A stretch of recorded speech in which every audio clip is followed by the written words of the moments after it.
Edit. Welcome to Toronto, and Thank thank you for coming with this phenomenal film. It's such a special movie, and I was wondering, I was watching it, and I went, when did you know that you were making something so special? I didn't know how if the movie was going to work, but the process of making the movie was very special to me.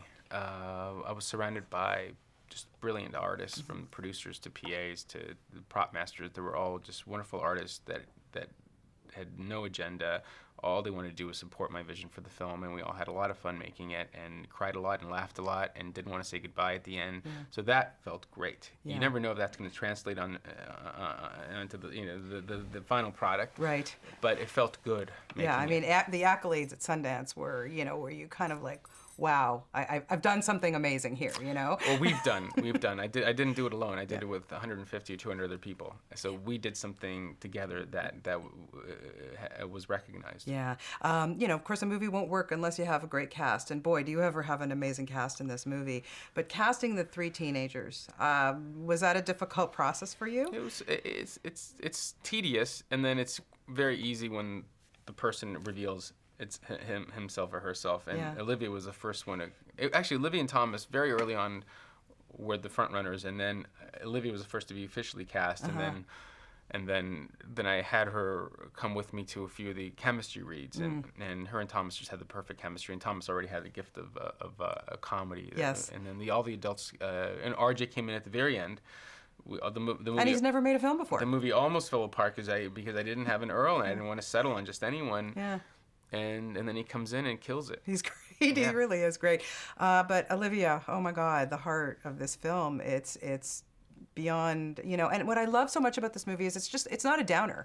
People don't. It's not just cancer. Like there's a lot of comedic. It's about creativity. It really is, and she just holds it together so well. Was there anything about her that surprised you once you saw her working? Because she really threw everything into this. She shaved her head. She wasn't going to. She went to meet with a leukemia patient. I mean, she did a lot of work, and it really translates. No, it doesn't surprise me because she's a real professional. She's a real lady, and she's such a compassionate human being. So it did not surprise me. I was only in awe of her commitment and of her work. She really transitions so subtly throughout the film, even in the shaved head. But what the interior life, that thing that she's doing, those feelings of her becoming an adult in the course of the movie, they all come of age. Yeah, they certainly do. Yeah, they all come of age. She basically could care less about high school the second she gets diagnosed at the beginning of the movie. So she's on her way, and then she takes hold of her life because somewhere there in the course of the story, she turns 18 and is legally able to make certain decisions that she may or may not want to make. And she's just so elegant, and also and plays the role of Rachel as it's also so age appropriate. She's just like, there are no words. What a testament to living life, even when you find out that you have a diagnosis, and just living every moment. It's really phenomenal.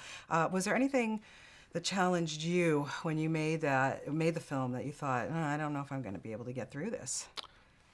Certainly, every day that you doubt yourself, every day you wonder if you should, that the struggle sometimes is, do you move the camera, do you not move the camera? Is this idea that came in and that I drew and sketched on the way to work or in pre-production, is this the right approach? And so you come prepared and be open to new ideas or be intuitive of what the actor might need. And even on a personal level, though.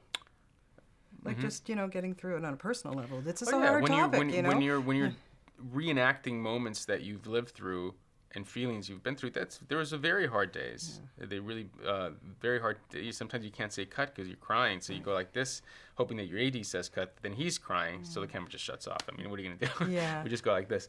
But certainly it did allow me to open myself up as well, because I was taking Greg's journey, and in doing so, you feel what he's feeling, and sometimes there's a lightness to it, and sometimes there isn't, and so it's always a challenge, but it's good. As Scorsese said, if you're scared, it means you're growing, so that's always good. Well, you are certainly growing. I know you've got lots of things on the go mainly because of this, but also because you're just such a great talent, and I look forward to talking to you more in the years. And now you got to bring some stuff to the Toronto Film Festival. I'd right? love to. Okay. I almost got in last year with my horror film, but I got into Toronto after dark, and I had the greatest time of my life. Well, they're good. Just keep coming here. We love you here, and but hopefully not for like 18 hours. Hopefully, I'll be here for a few days. Yeah, seriously, you gotta come later in the summer when beautiful weather. You can enjoy it here. Nice to meet you, and Nice meeting you too. congratulations. Thank you.